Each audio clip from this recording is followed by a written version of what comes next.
Hello and welcome to our channel Finance with Nobita.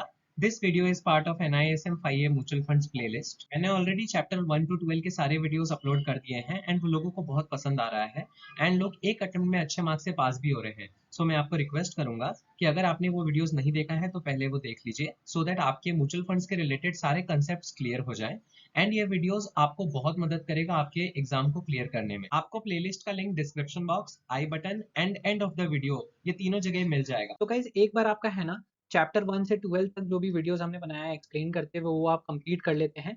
उसके बाद आप 100 एमसीक्यू वाला वीडियो और 50 एमसीक्यू वाला वीडियो जो मॉक टेस्ट 1 मॉक टेस्ट 2 और न्यूमेरिकल वाला वीडियो बनाया है वो सब देख लेते हैं। उसके बाद आप ये अटेम्प्ट कीजिएगा बिकॉज मैं चाहता हूँ कि आप पहले चैप्टर्स देख लें और उसके बाद ये सारे वीडियोस देख लें, या फिर अगर आप इसी वीडियो पे पहली बार आए हैं तो ये वीडियो आप देख लीजिए, आपको एक अंडरस्टैंडिंग मिल जाएगी कि आपको कितना नॉलेज है। अगर आपको नहीं है या कम है या मार्क्स उतने अच्छे नहीं मिल रहे इस वीडियो के थ्रू, तो आप क्या कर सकते हैं, हमारा सारा चैप्टर का वीडियो देख सकते हैं।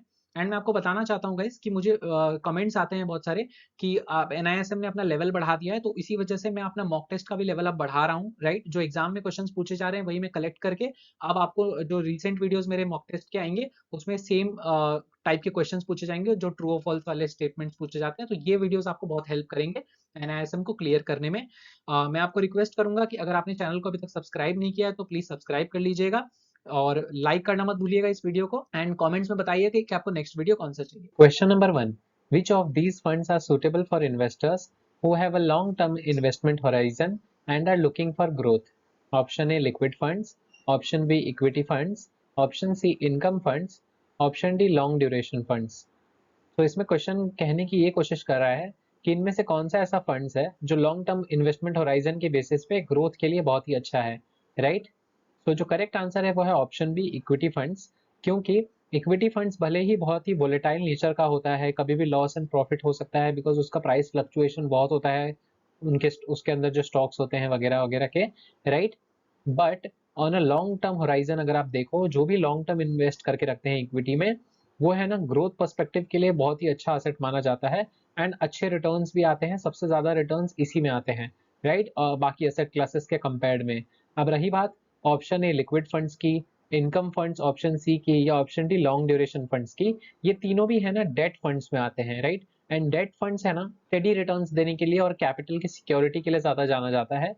राइट, एंड हेंस ये कम रिटर्न्स देते हैं एंड ग्रोथ के लिए एक अच्छा प्रोडक्ट नहीं है। ये स्टेडी रिटर्न्स के लिए ठीक है, steady returns in the sense जैसे आप एफडी में 6% 7% रिटर्न्स के लिए भी मान जाते हो। राइट, उसको बोलते हैं स्टेडी रिटर्न्स। आपको अपना पैसा रिस्क पे नहीं लगाना होता है, थोड़े मोड़े रिटर्न से आप खुश हो।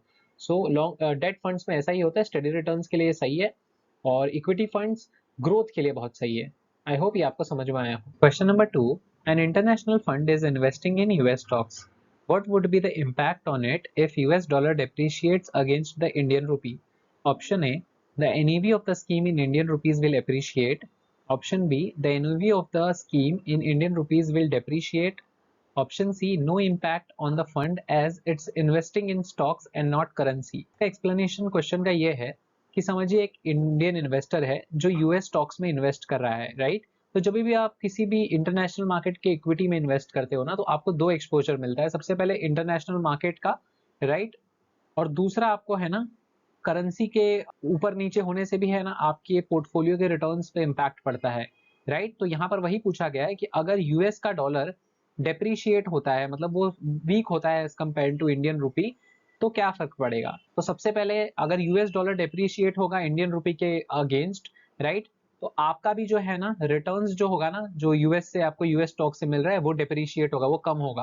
राइट, इसीलिए करेक्ट आंसर है option B, the NAV of the scheme in Indian rupees will depreciate. And vice versa guys, अगर यूएस डॉलर अप्रिशिएट होता है अगेंस्ट द इंडियन रुपी, तो आपका जो पोर्टफोलियो का रिटर्न है वो भी अप्रिशिएट होगा, मतलब वो रिटर्न्स ज्यादा होंगे। Question number 3, in which of these funds is securities transaction tax STT not charged?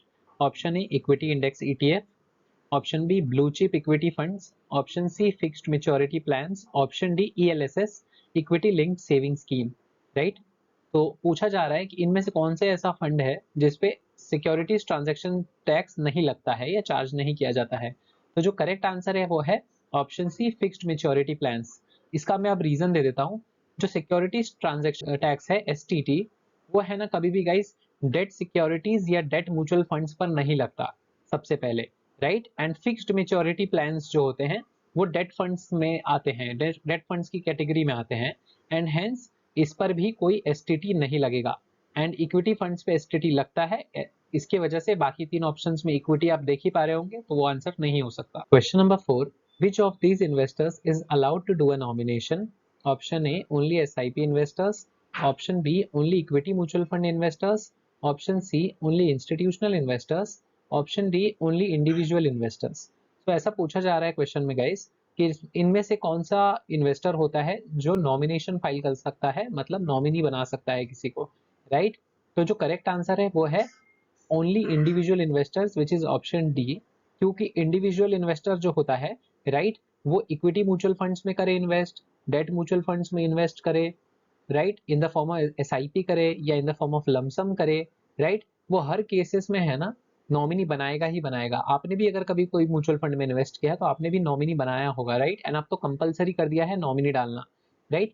इसी वजह से option D is the correct answer. Individual investors ही सिर्फ नॉमिनी को फाइल कर सकता है, नॉमिनेशन कर सकता है। Question number 5, which of these statements are true?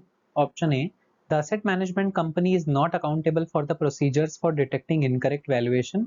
Option B, it is mandatory for the AMC to disclose the valuation policy. Option A, only A is true. Option B, only B is true. Option C, both A and B are true.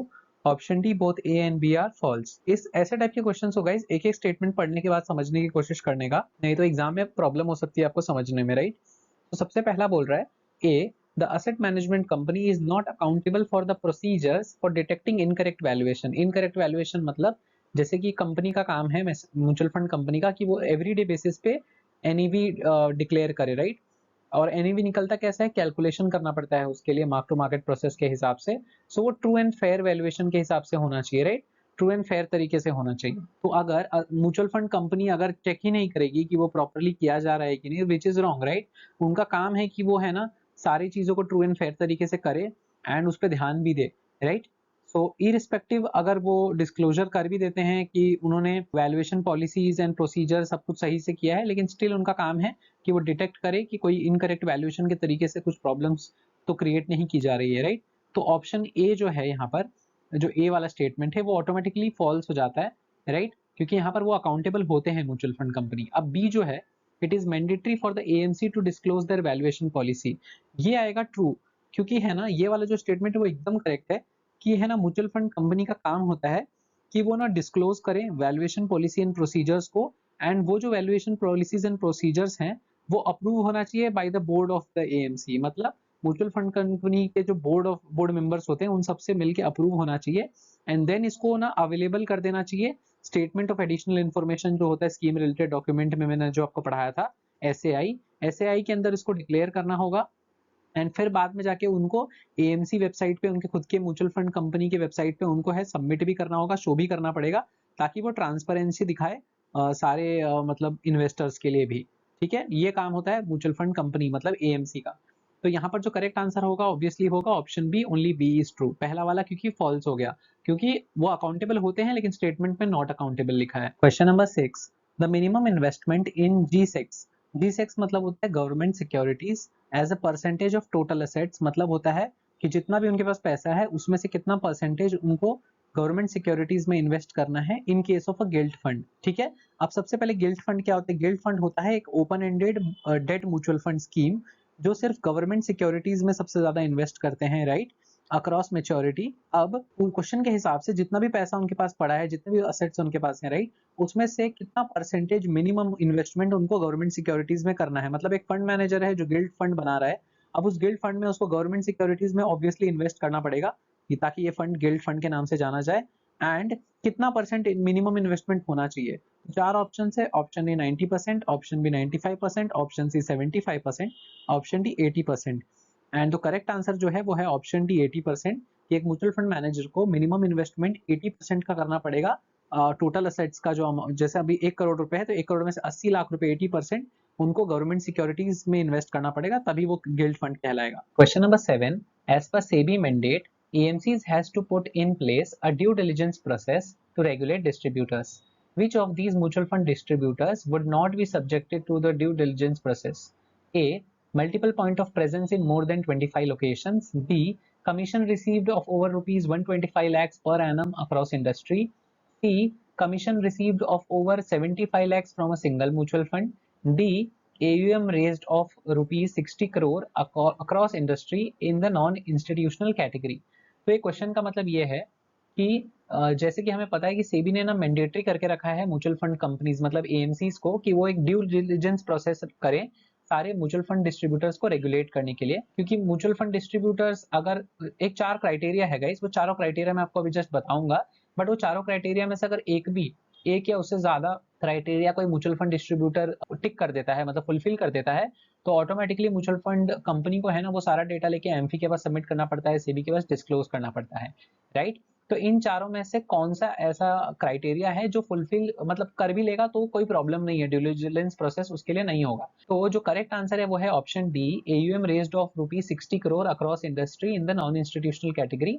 ठीक है, अब जो मैं 4 criteria आपको बताने जा रहा हूँ ना, वो उनमें से कोई भी अगर क्राइटेरिया आता है इसका मतलब ड्यू डिलिजेंस प्रोसेस नेसेसरी है। ठीक है, आप उसको ध्यान से सुनिएगा।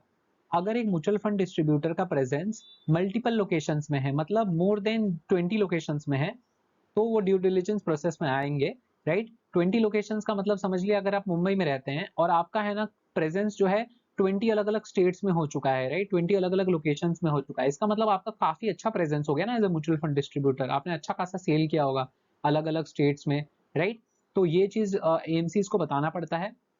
दूसरा, अगर एक म्यूचुअल फंड डिस्ट्रीब्यूटर अपना जो एयूएम है, एयूएम मतलब जैसे आप 5,000 5,000 10,000 के ऐसे एसआईपी करवाते हो इन्वेस्टर से अपने क्लाइंट से, राइट, एंड वो जो टोटल अमाउंट है ना वो 100 करोड़ से भी ऊपर हो गया अक्रॉस इंडस्ट्री। ठीक है, आप अलग अलग म्यूचुअल फंड कंपनीज के साथ टाई अप करके आपने 100 करोड़ से भी ऊपर का ये कर लिया, एयूएम रेस कर दिया under non institutional category but including high net worth individuals. ठीक है, एंड जो सी है, कमीशन रिसीव आपको हुआ 1 करोड़ से ज्यादा अक्रॉस इंडस्ट्री, या फिर कमीशन रिसीव आपको हुआ 50 लाख से ज्यादा from a single mutual fund company. इन चारों में से अगर कोई भी एक क्राइटेरिया फुलफिल हो जाता है तो आपको ड्यू डिलिजेंस प्रोसेस में पढ़ना पड़ेगा बाय एएमसीज, राइट। अब देखिए, अगर आप 3 ऑप्शन देखें तो पहले ऑप्शन में था कि 25 लोकेशंस में प्रेजेंस है तो यहाँ पर भी ड्यू डिलिजेंस होगा। सेकंड में था कि कमीशन रिसीव हुआ 125 लाख से भी ज्यादा अक्रॉस इंडस्ट्री, जबकि 1 करोड़ का है, राइट, और यहाँ तो 1.25 करोड़ रुपया हुआ है। फिर यहाँ पर ऑप्शन सी में दिया है कि अगर कमीशन 75 लाख से ज्यादा रिसीव हुआ है सिंगल म्यूचुअल फंड में, लेकिन जो क्राइटेरिया बोलता है वो 50 लाख से ज्यादा अगर है तो ही आपको ड्यू डिलिजेंस में होना पड़ेगा। और जो चौथा वाला है ना, ये वाला ऐसा चीज है जिसमें कोई भी जरूरत नहीं है, क्योंकि एयूएम जो चाहिए वो 100 करोड़ का चाहिए ना कि 60 करोड़ का, तो 100 करोड़ से कम है ना, तो ड्यू डिलिजेंस प्रोसेस में नहीं आएगा एक mutual fund distributor under AMC. तो ये चारों जो क्राइटेरिया मैंने बताया वो आप लिख लीजिए, एक बार आप जब लिखेंगे ना अपने हाथों से पेपर पे तो एक आइडिया आपको रहेगा कि आप एग्जाम में कभी ऐसा क्वेश्चन पूछे तो आप कंफ्यूज नहीं होंगे। Question number 8, in which of these options will the unit balance increase in mutual fund investors folio without any transaction being done by the investor. So ये क्वेश्चन का मतलब ये है कि समझो आपने 1 लाख रुपए इन्वेस्ट किया किसी एक म्यूचुअल फंड स्कीम में एंड आपको 100 यूनिट्स मिले, तो अब ये 100 यूनिट्स बढ़ेंगे कैसे without investor doing any transaction, right, मतलब बिना कोई एक्स्ट्रा इन्वेस्टमेंट किए वो कैसे बढ़ सकते हैं यूनिट्स, तो ऑब्वियसली वो तो पॉसिबल नहीं है। तो 4 ऑप्शंस जो दिए हैं वो है option A growth option, B dividend pay out option, option C dividend reinvestment option and D redemption. तो जो पहला ऑप्शन है ग्रोथ ऑप्शन में अगर आप जब तक आप पैसे और नहीं डालते हो, राइट, तो आपके यूनिट्स तो नहीं बढ़ सकते, भले ही वैल्यू बढ़ जाएगा ग्रोथ ऑप्शन में बट यूनिट्स तो नहीं बढ़ेंगे।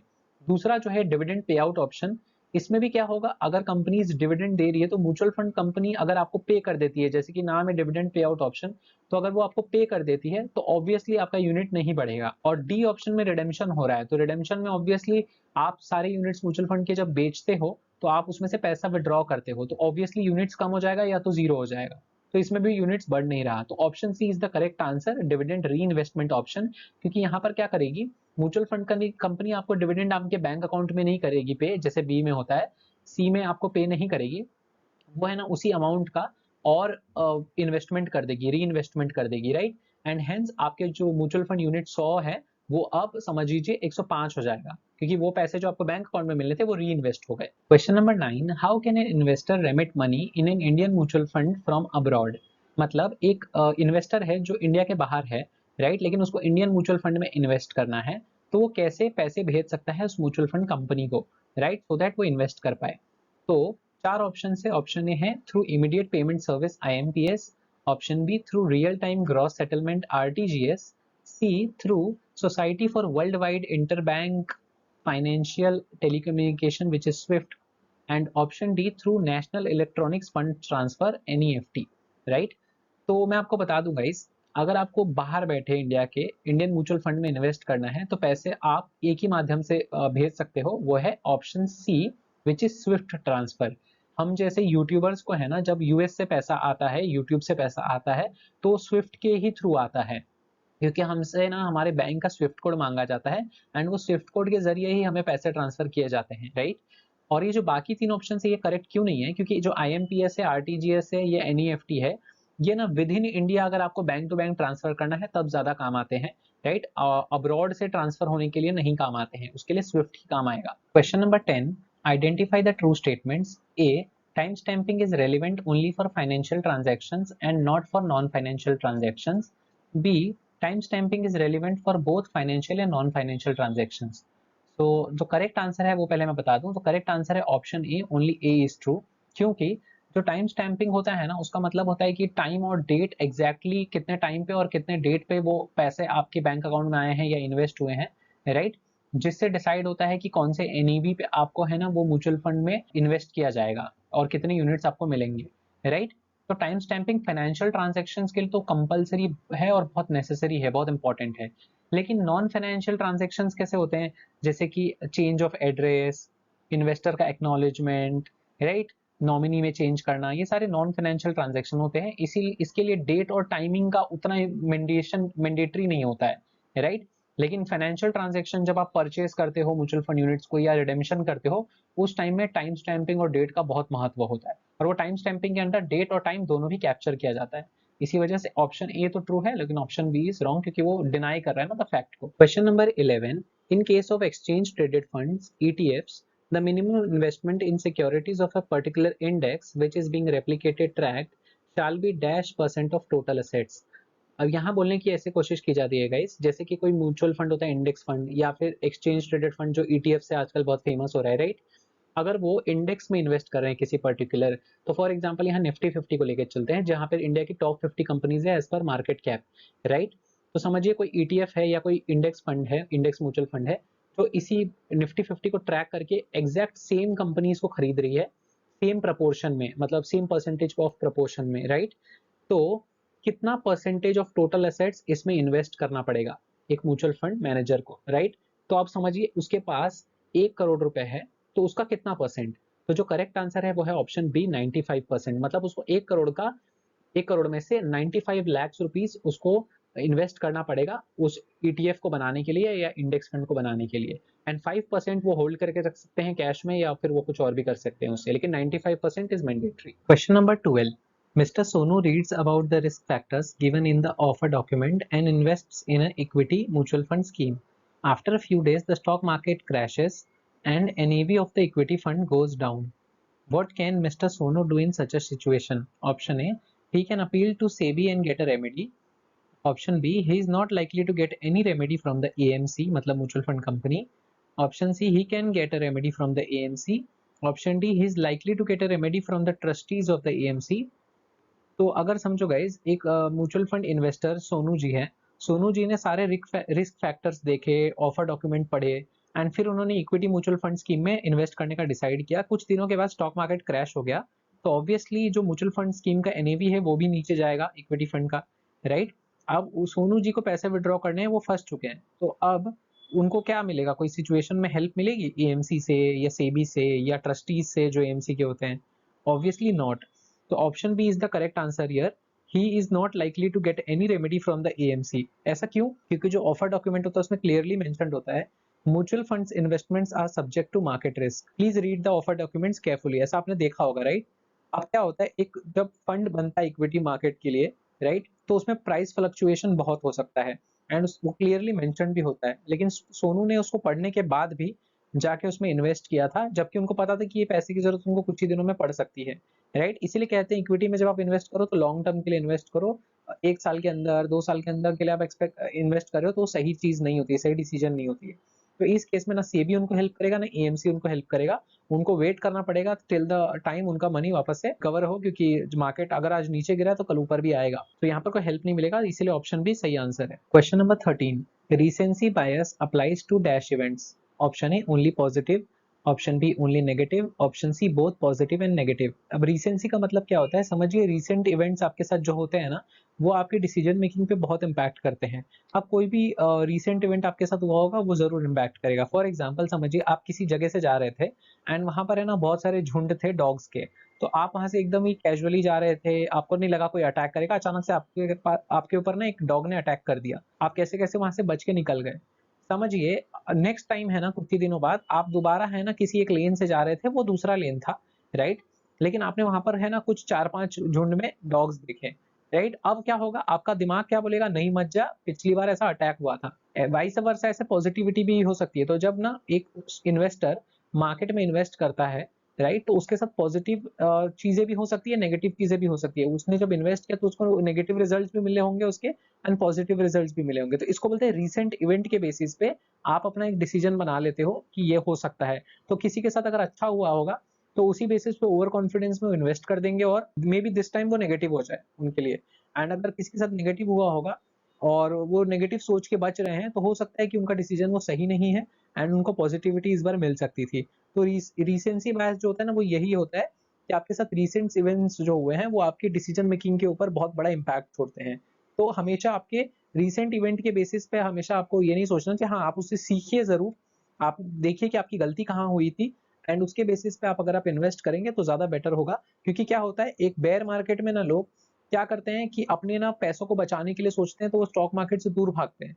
लेकिन जब एक बुल मार्केट आता है तो लोग स्टॉक मार्केट में पता नहीं क्यों पैसे ज्यादा डालने लगते हैं, जबकि उनको उस टाइम पे अपने पैसे को बचाना चाहिए, राइट, क्योंकि बाद में उसके बाद क्रैश आने के चांसेस ज्यादा होते हैं। So option C both positive and negative events is the right answer here. Question number 14, in the usual course of events, a fund manager will have to provide the maximum liquid assets for dash. Option A equity ETFs, option B open ended fund, option C close ended fund, option D gold ETF, right.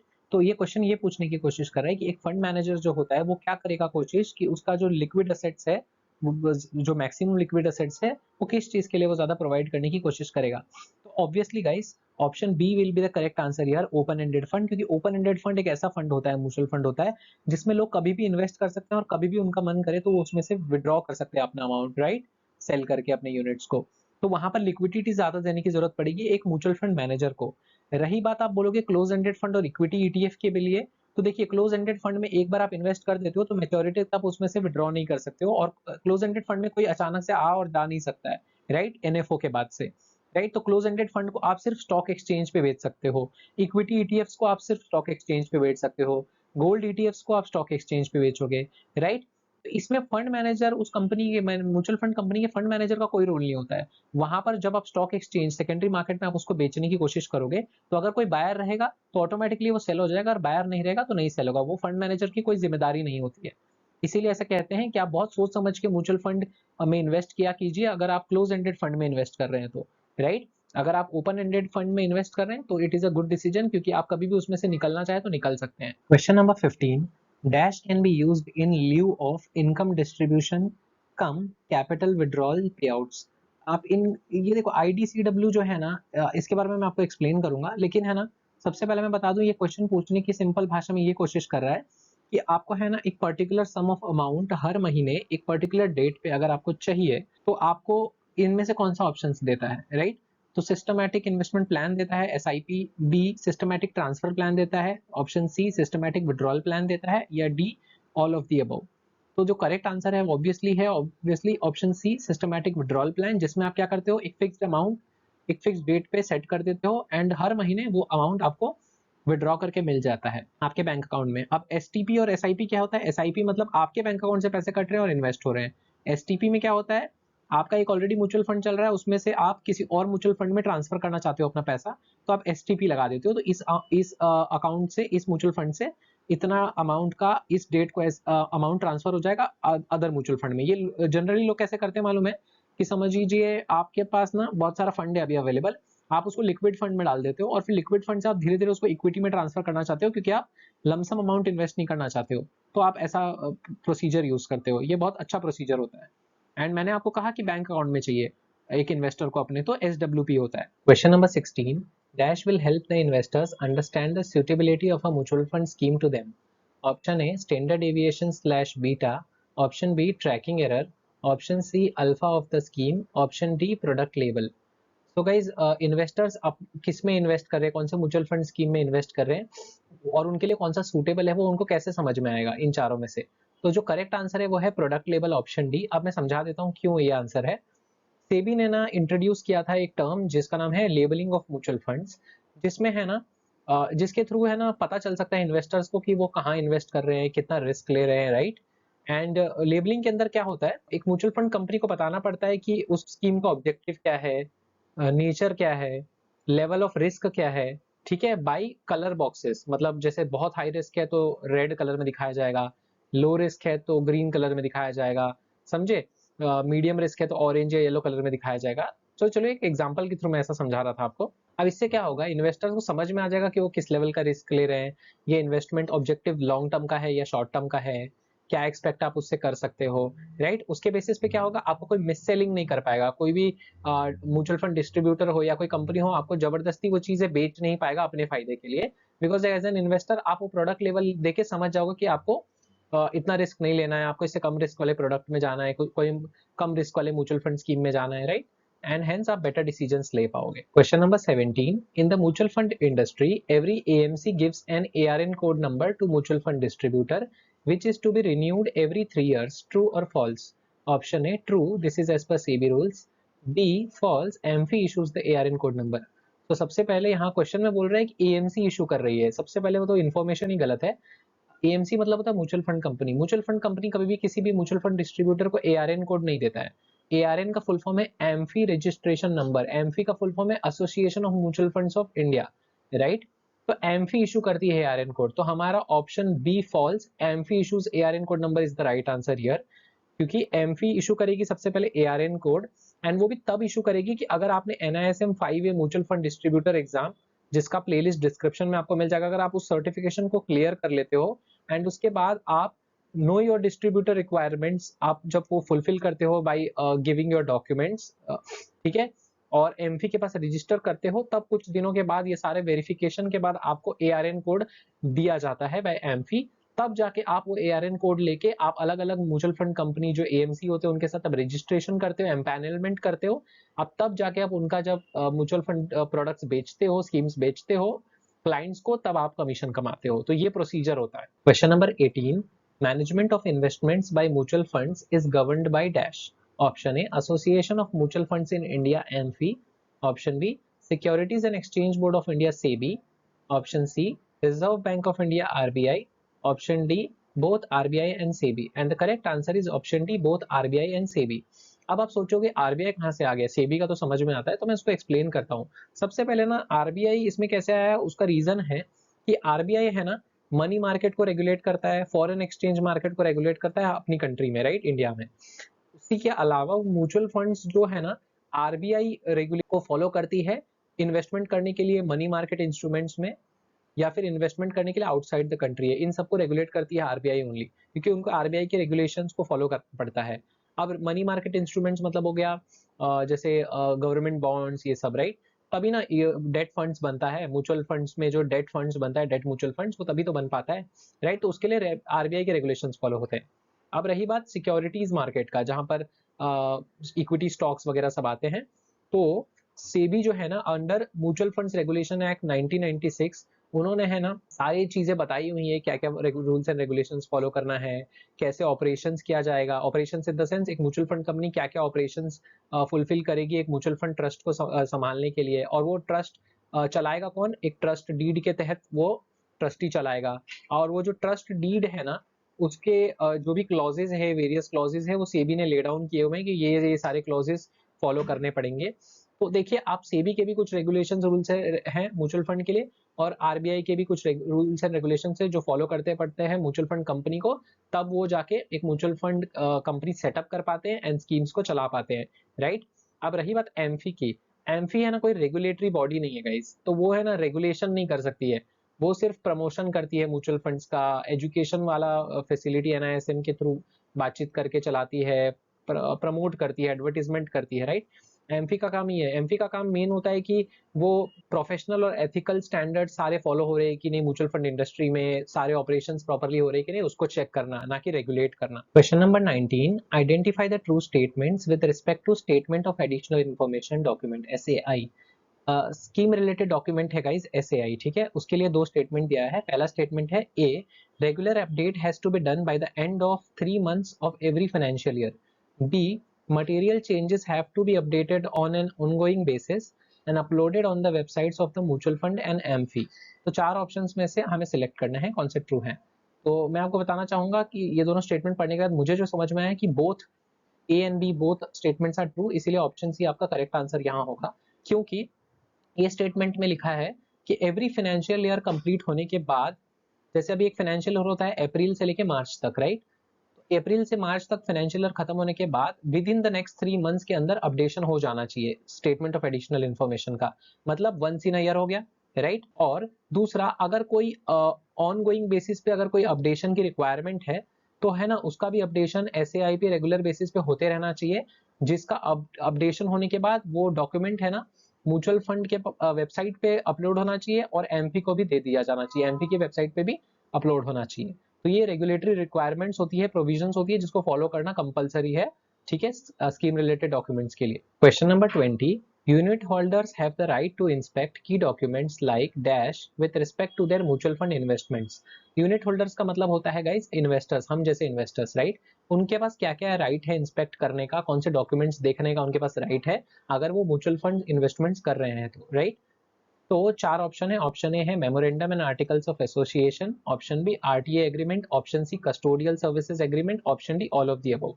तो obviously option D all of the above is the correct answer, क्योंकि एक mutual fund unit holder जो होता है या investor होता है, उसके पास भी राइट्स एंड ऑब्लिगेशंस होते हैं, जिसके तहत वो trust deed, investment management agreement, custodial services agreement, RTA agreement, memorandum and articles of association agreement, ये सब कुछ वो चेक कर सकता है, ठीक है, अगर उसको म्यूचुअल फंड में इन्वेस्ट करना है। Question number 21, which of these are considered as institutional group of investors. Institution के बारे में हमें पता लगाना है, ठीक है।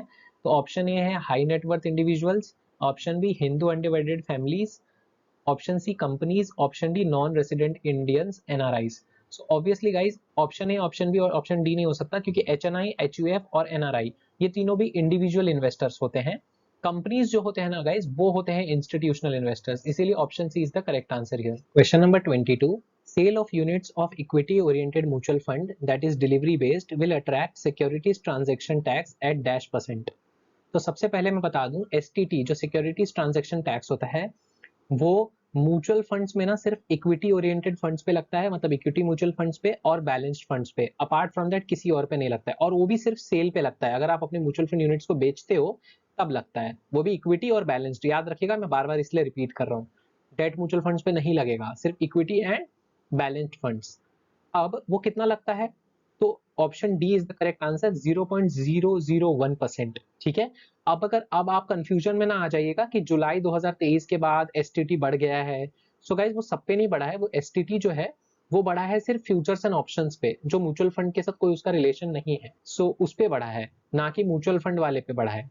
तो इसी वजह से 0.001% इज द करेक्ट आंसर, तो यही आंसर में मार्क करके आइएगा। अगर आप चाहें तो गूगल करके आप चेक भी कर सकते हैं, जरूरी नहीं है कि मुझ पे आपको डायरेक्ट भरोसा करना है। Question number 23, dash is are frequently used by media and research analysts to check the performance of various schemes of a mutual fund. Option A, annual accounts of the AMC, option B, key information memorandum KIM, option C, fund fact sheet, option D, investment management agreement। ठीक है, अगर किसी को भी performance check करना है या कुछ जानना है म्यूचुअल फंड स्कीम के बारे में, तो सबसे बेस्ट चीज होता है फंड फैक्ट शीट को देखना, इसीलिए हमारा option C is the correct answer.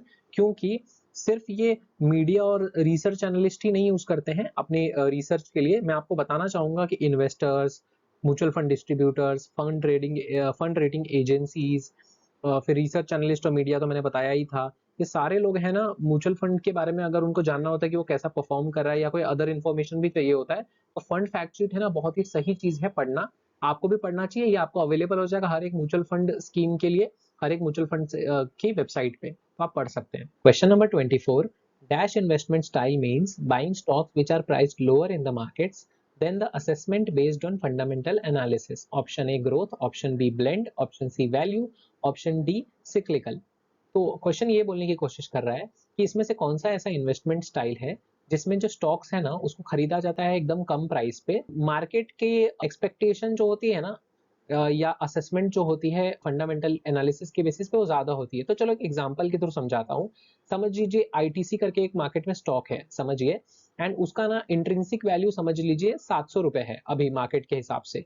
Fundamental analysis करने के बाद 700 रुपए उसका इंट्रिंसिक वैल्यू, इंट्रिंसिक मतलब वैल्यू उसकी रियल वैल्यू जो अभी होनी चाहिए, लेकिन अभी वो अवेलेबल है सिर्फ 300 या 400 रुपए पे, ठीक है। तो अगर आप तभी उसको खरीद लेते हो एंड जब मार्केट को कुछ टाइम बाद उसका पोटेंशियल रियलाइज होके जब रियलाइज होगा तो ऑब्वियसली क्या होगा, आईटीसी का वैल्यू शूट अप हो जाएगा। शूट अप मतलब बहुत तेजी से ऊपर भागेगा। तो डोंट यू थिंक आप उसको बेनिफिट करेंगे उसकी वजह से, काफी अच्छा बेनिफिट, आपका पैसा डबल होने के चांसेस है, राइट। तो इस इन्वेस्टमेंट स्टाइल को बोला जाता है option C value investment style, ठीक है। ये मोस्टली बहुत सारे फंड हाउसेस के द्वारा भी फॉलो किए जाते हैं and one of the example is Parag Parikh. Parag Parikh के जो म्यूचुअल फंड होते हैं ना, म्यूचुअल फंड स्कीम्स होते हैं उसमें वैल्यू इन्वेस्टमेंट को बहुत ही महत्व दिया जाता है। तो एक एग्जांपल है Parag Parikh flexi cap fund, flexi cap mutual fund. तो आप पराग पारिक का मतलब बुक भी पढ़ सकते हैं एंड उस पे भी आपको बहुत सारी चीजें सीखने मिल जाएगी about value investment style. Question number 25, performance of a portfolio is influenced by dash. Option A stock selection, option B investment policy, option C asset allocation strategy and option D all of the above. And the correct answer is option D all of the above. क्योंकि समझिए आपने एक portfolio बनाया, portfolio का मतलब क्या होता है कि आपने एक पोर्टफोलियो बनाया जिसके अंदर आपने बहुत सारे स्टॉक्स खरीद के रखे हैं अलग अलग स्ट्रेटेजीज के बेसिस पे, राइट। तो डोंट यू थिंक ये सारे ऑप्शंस भी इंपॉर्टेंट है। तो अगर समझिए आप है ना एक पोर्टफोलियो बनाते हैं जिसमें आप इक्विटी स्टॉक्स इतने खरीद के रखते हो, आप डेट इंस्ट्रूमेंट्स में इन्वेस्ट कर रहे हो, आप गोल्ड में भी इन्वेस्ट कर रहे हो, तो ऑब्वियसली उसका परफॉर्मेंस अलग होगा। अगर सिर्फ आप इक्विटी में इन्वेस्ट कर रहे हो तो उसका परफॉर्मेंस अलग होगा, राइट। और समझो जो अगर आप इक्विटी में ही सिर्फ इन्वेस्ट कर रहे हो एंड उसमें भी आप स्टॉक सिलेक्शन एकदम प्रॉपर कर रहे हो कि इस सेक्टर का स्टॉक उठाया और ये सेक्टर इस टाइम पे भागा, राइट, तो वो उसकी वजह से भी आपका परफॉर्मेंस अलग आएगा पोर्टफोलियो का। तो इन्वेस्टमेंट पॉलिसी आप अलग फॉलो करते हो, कोई ग्रोथ फॉलो करता है, कोई वैल्यू इन्वेस्टिंग स्टाइल फॉलो करता है, राइट। तो ये सारी चीजें हैं ना इन्फ्लुएंस करती है आपके पोर्टफोलियो के परफॉर्मेंस को लेकर, ठीक है। सो इसीलिए कहते हैं कि प्रॉपर रिसर्च, प्रॉपर प्लानिंग बहुत इंपॉर्टेंट होती है ताकि आप एक अपना स्ट्रॉन्ग पोर्टफोलियो बना सको जो इतना इजीली हिले ना छोटे मोटे फ्लक्चुएशन। तो गाइज अगर आप यहाँ तक आ गए हैं तो thank you so much first of all video देखने के लिए एंड मॉक टेस्ट को देने के लिए। अगर आपको 25 मार्क्स में से कितना आया है आप जरूर कमेंट सेक्शन में मुझे बताइएगा, राइट। एंड मैं यहाँ पर है ना आपको शो कर रहा हूँ कि आपको कौन सा प्लेलिस्ट देखना है अगर आपको ये एग्जाम में अच्छे मार्क्स से स्कोर करना है, जिसमें 12 चैप्टर्स को मैंने एक्सप्लेन किया है। ये प्लेलिस्ट में यहाँ पर स्क्रीन पर डाल दे रहा हूँ, आप उस पर क्लिक करेंगे तो डायरेक्टली आप रिडायरेक्ट हो जाएंगे उस प्लेलिस्ट पे, वहां से आप प्रॉपरली पूरे वीडियोस देख सकते हैं। इवन मैं एक दो मॉक टेस्ट भी लगा के दे रहा हूँ आपको, ताकि आपको इजीली फाइंड आउट करने की ज्यादा दिक्कत ना पड़े। तो प्लीज उसको देख के आप अच्छे मार्क्स से पास करने की कोशिश कीजिए। एंड अगर आपको हमारे वीडियोस पसंद आ रहे हैं तो प्लीज लाइक कीजिएगा, शेयर कीजिएगा और फाइनेंस विद नोबिता को सब्सक्राइब करना मत भूलिएगा, बिकॉज मैं ऐसे ही एनआईएसएम के अदर एग्जाम्स के वीडियो सुन लाने वाला हूँ।